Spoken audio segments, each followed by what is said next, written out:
We are so glad to have you back with us. We're moving through A Shepherd Looks at Psalm 23 together.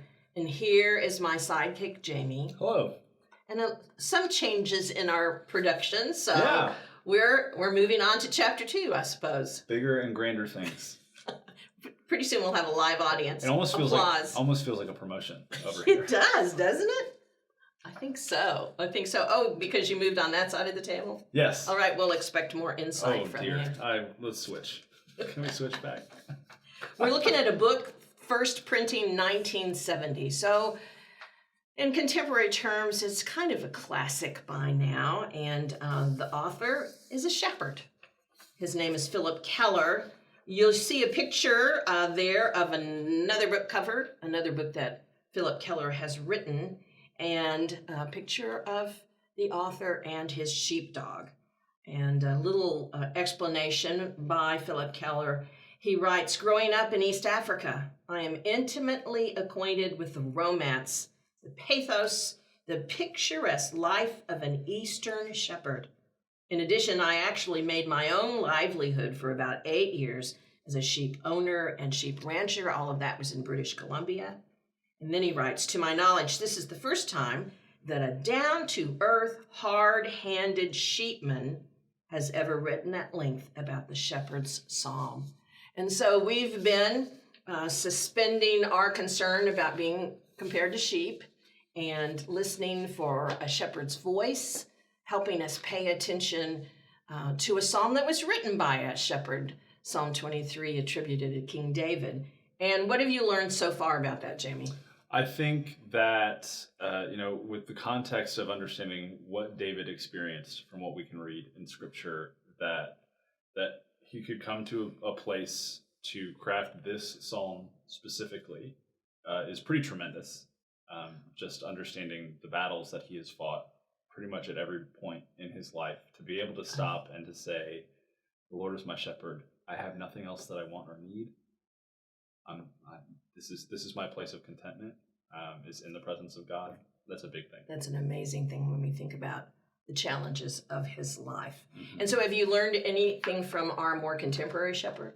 What do you know after our first 2 sessions that you didn't know? I did know this already. I would be a bad shepherd. I would low tolerance for shenanigans, and it feels like sheep get in trouble a lot, especially the one that he illustrated for us last week about jumping the fences and getting out and getting loose. I would not have a lot of patience for that. But I really do appreciate his perspective, just from especially the conversation that he gives us about the labor prior to even ever acquiring sheep, and then kind of the shift in his understanding of the continued labor of actually caring for and providing for this flock, and just all of the things that you have to consider, and the expenditures that come with that, the time that comes with that, the genuine kind of concern and intentionality with which he cares for this flock. That has been a really great illustration for me when looking at this psalm. I think it's one of the reasons that I love this book so much. Yeah. If you love the psalm and then you have greater insight and you can see it through a shepherd's eyes, I think it just makes it more special. So we're on chapter 2 of the book, Yes. which is the second line of the psalm. My shepherd makes me lie down in green pastures, which may not seem like a complicated thing until you understand sheep better. And that's what Keller wants us to know. These are the reasons that sheep will not lie down. They will not lie down unless they are free from fear. That would be predators. He writes in this chapter, even a small Pekingese dog could strike terror into a whole herd of sheep. So free from fear in order to lie down. You have to be free from friction. We're going to talk about that a little bit more. And that is friction between fellow sheep. And we'll illuminate that in just a minute. And then they need to be free of pests, parasites, all kinds of insect problems that sheep can have. They need to be free of that. And they also need to be free of hunger. So look at all of those priorities that have to be met just to get a sheep to lie down. It's a lot. That's a lot. And Sounds a lot like the bedtime routine at home with my two boys. Does it? Yeah. What do they have to be free of before you can get them to lie down? Free of all distractions, any source of light, the dog's in the room, both parents in the room. It has to be just right. And then as you leave the room, do you have to leave the door cracked a little bit? Tiptoe, very, very quietly. Make sure the whole floor is cleared of toys. The parent's worst nightmare is getting a small child to sleep and then stepping on a noise-making toy. So it's So you're not leaving the room until they're sound asleep. Most of the time. Most of the wow. time. Most of the time. Yeah. See, this is a good comparison. I was thinking that your boys were going to give us some illustrations this week. So, and we heard earlier that this is the most care-intensive livestock Yes. you can possibly deal with for all of these reasons. Look at what Keller says next.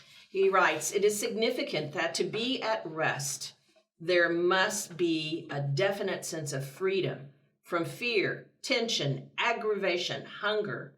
It is only the sheepman himself who can provide release from these anxieties. It all depends upon the diligence of the owner. It is the owner who makes it possible for the sheep to lie down, to rest, to relax, to be content, to be quiet, and to flourish." So this is a tricky thing. And what do you think the pandemic is doing to our ability to lie down and be free from fear for our shepherd? Well, I think just generally, you talk about sheep being a very care-intensive group. I think naturally humans are a pretty care-intensive group too. We need a lot. And so you add a layer of pandemic onto our general kind of level of anxiety, level of need, level of want even, and things are going to intensify quite a bit. I think, for me, the biggest struggle during the pandemic that has kind of been an added layer is the difficulty in maintaining connections with my people. And just being able to feel that connectedness, that sense of community, that sense of belonging that comes so naturally every other time of year in any other kind of situation. Just the lack of being able to be with people has been really difficult. Community is everything. So you have felt some anxiety from time to time? A lot of anxiety, just personally with, my friend groups. We already are starting, as friend groups do from college into young adulthood, into adulthood, we start to spread out more. We're in different parts of the country, so we have to be more intentional about meeting with each other anyways. And now, it's been since January since I've seen most of my closest friends. And, with our youth here, being really limited in how we can gather in person, that's been, it's hard. This is a calling, right? For ministers, being with our people is our calling. And so not being able to be with some of my people has been really hard. How we create community in the absence of presence, that's hard. Yeah. That's really hard. And I'm sure as we're lamenting sheep who can't lie down, there are folks listening who have a hard time sleeping through the night, who are up in the middle of the night, can't settle down again, have something on their mind. So maybe we can identify a little bit more with sheep in this particular aspect of how hard it is to be at peace enough. Yeah, there's just so much to unknown. Lie down and go to sleep. There's just so much unknown. I know job security is a big fear for a lot of people. Financial security is a large fear. Just all of the questions that are being left unanswered right now. I mean, it's natural. Our shepherd is working overtime. Yeah, that higher level of anxiety. Trying to get us to lie down. Mm-hmm. Settle down. Yeah. I've got you. Yeah. Be calm. All right. So listen to this example, that first being free from fear. This is Philip Keller writing about some of his experiences with predators. He writes, "One morning at dawn, I found 9 of my choicest ewes, all soon to lamb, lying dead in the fields where a cougar had harried the flock during the night. It was a terrible shock to a young man like myself, just new to the business and unfamiliar with such attacks. From then on, I slept with a rifle and flashlight by my bed, and at the least sound of the flock being disturbed, I would leap from bed and, calling my faithful collie, dash out into the night, rifle in hand, ready to protect my sheep. In the course of that time, I came to realize that nothing so quieted and reassured the sheep as to see me in the field. The presence of their master and owner and protector put them at ease as nothing else could do, and this applied day and night. So you said you weren't cut out to be a shepherd, No. jumping up in the middle of the night and running out to the pasture because there's a cougar? Could you have done that? Well, probably not, for a variety of reasons, one of which, and Skylar will attest to this, is I am probably one of the deepest sleepers you will ever meet. So the sheep would be in big trouble. I would not have heard those sheep. If they were relying on you. All right. Well, I've got a couple of other examples. So that's kind of speaking about being free from fear. Now we're going to have an example from Philip Keller about being free from friction and what most often causes friction among the sheep. Absolutely. So you're going to read a little for us. Okay. So this is an illustration from the second chapter of Philip Keller's book. And here we go. In every animal society, there is established an order of dominance or status within the group. In a pen full of chickens, it is referenced to as the pecking order. With cattle, it's called the horning order. Among sheep, we call it the butting order. Generally, an arrogant, cunning, and domineering old ewe will be the boss of any bunch of sheep. She maintains her position of prestige by butting and driving other ewes or lambs away from the best grazing or favorite bed grounds. Hundreds and hundreds of times I have watched an austere old ewe walk up to a younger one which might have been feeding contentedly or resting quietly in some sheltered spot. She would arch her neck, tilt her head, dilate her eyes, and approach the other with a stiff-legged gait. All of this was saying in unmistakable terms, "Move over, out of my way, give ground, or else." But one point that always interested me very much was that whenever I came into view, and my presence attracted their attention, the sheep quickly forgot their foolish rivalries and stopped their fighting. The shepherd's presence made all the difference in their behavior. So I have had so much fun finding the pictures to go along with this series. And what you saw a couple of slides ago was a really scary looking old sheep. Yes. And if you could look at that up close, her eyes are yellow. I mean, if she was coming at me, I'd move out of the way. But I also tried to find an example of sheep in some sort of friction, in turmoil. And I didn't see any illustrations of that because I suppose the shepherds don't want people taking pictures when their sheep are acting up. But that idea of that friction, of the inability in any group, in any community, friction upsets the whole balance, right? I mean, we've all experienced that. And the inability to control or to feel like you're under attack, of course that would make it hard. You wouldn't want to lie down and have that mean you come up and butt you and scare you off. Oh, of course not. And, when we talk about church community, a lot of times we use the analogy of a family. And you think about families when they get into arguments or disagreements with each other, there's a little bit of tension around the house. And you can feel it. You can feel it. But in the air. If it's siblings and they get into a little bit of an argument and then mom or dad come in and kind of mediate the situation, there is a sense of, kind of going back into this space of comfort. I love that illustration a lot. Simply because I think that when we find ourselves in tense moments with people that we care so deeply about, emotions come out that maybe don't come out when we're less invested in other situations. It's said, pastoral care across the street, some classes at Bright Divinity School that I took, one of my biggest takeaways was always the people that you love are the people you tend to hurt the most. And so when we find ourselves in those really intense conversations or arguments as church people, we've got to remember that we're invested in this space, and that's why these conversations feel so important, and that's why caring for each other, even in the midst of that friction, is really critical.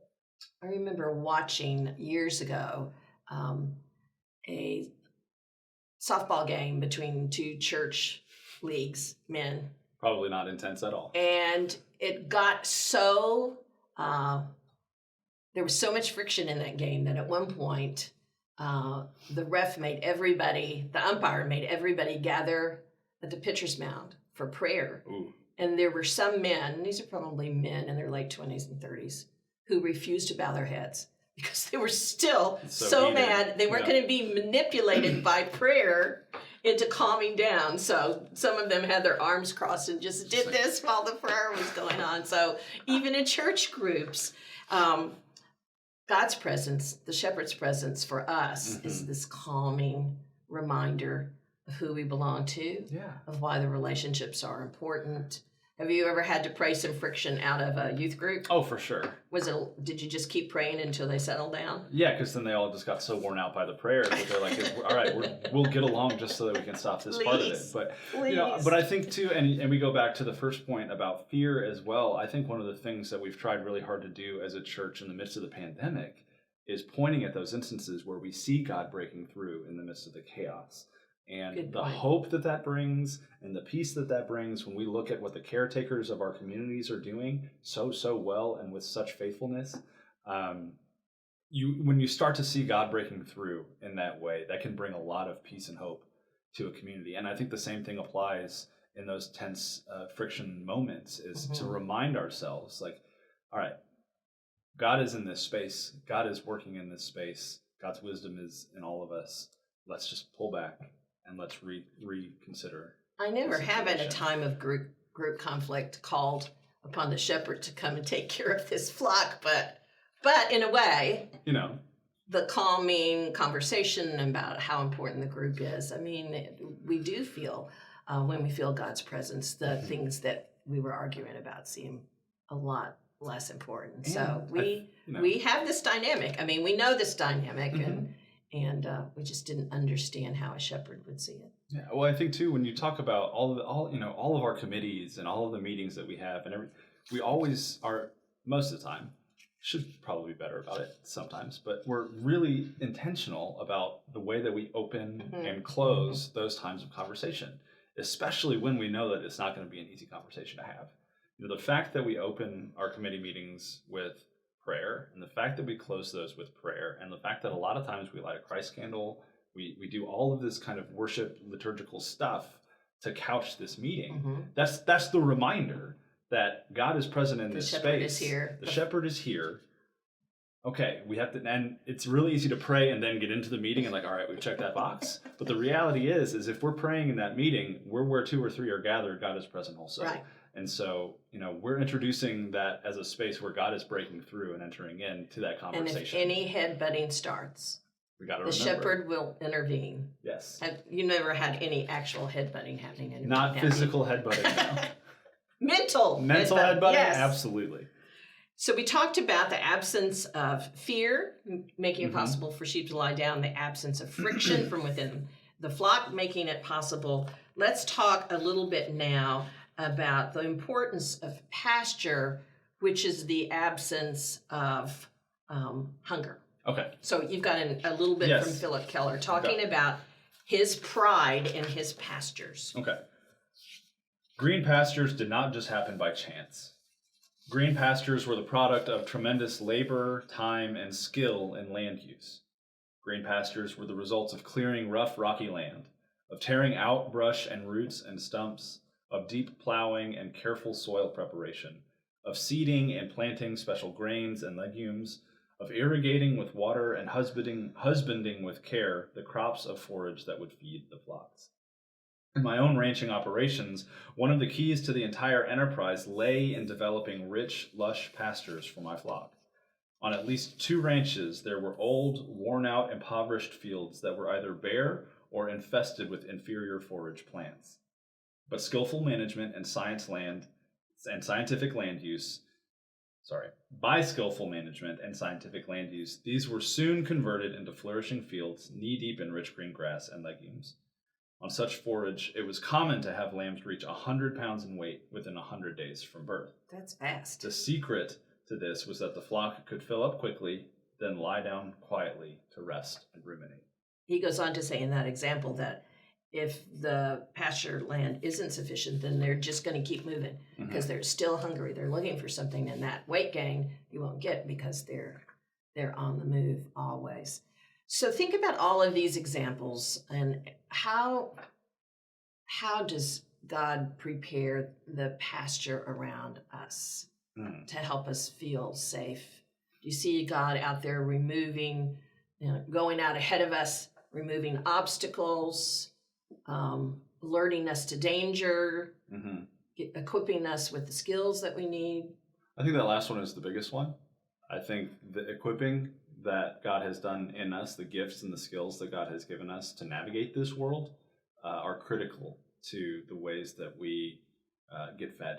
And, obviously feeding can have so many different meanings in that way. And certainly your parenting example earlier. Yeah. I mean, you clear the path for your boys. Mm-hmm. The obvious things that you can remove, eliminate.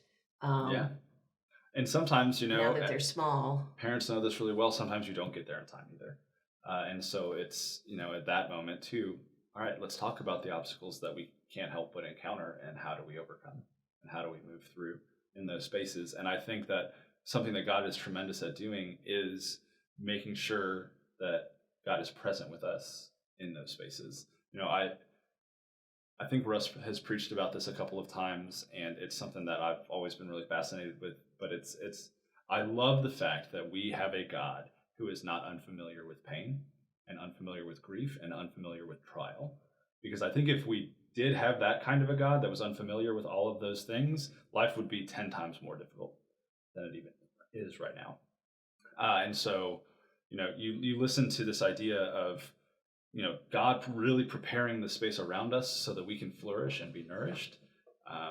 Sometimes in the midst of a pandemic, that might not be as clear and obvious, but God is still at work and is doing those things to make sure that the obstacles that we can't help but encounter, we can push through and get past. We'll have some people to help us and some skills to deal with it.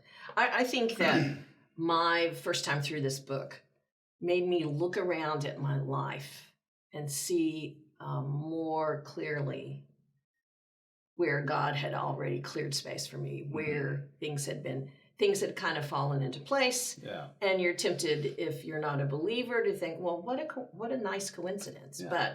But to see God proactively moving and causing things to happen at the right time, and all of those ways that God runs interference in my life. I think I paid more attention to it because I imagined the shepherd going in front of me, and if there was great grass to lie down in, to eat and then lie down in, it was the shepherd's hard work. It was the shepherd being alert, jumping up in the middle of the night because there was something that was going to make me fearful. I just think I looked around, and the things that I had taken for granted, I considered, maybe God moved that out of the way. Maybe God solved that problem for me, and I didn't have to. And I think you look to it, you go back to the creation stories that we've got. God does, you think about all of the labor that Keller talks about before even getting the sheep. And then you go and you put that as a parallel to the creation stories. And you say, God put this whole world together and did so with such intentionality and called it good and made sure that once humanity was here, our pasture was already created. The pre-work that God does in creating us and continues to do in creation is, I think, a fantastic, I think Keller just points to that so clearly in the homework that he did as a shepherd. God is constantly working and constantly creating. And sometimes it happens before we even arrive to a situation. Sometimes it happens as maintenance in the midst of a situation. And either time, sometimes we don't even recognize it until we're already beyond that situation. I think the next time, I'm going to predict the next time that this scripture is in worship.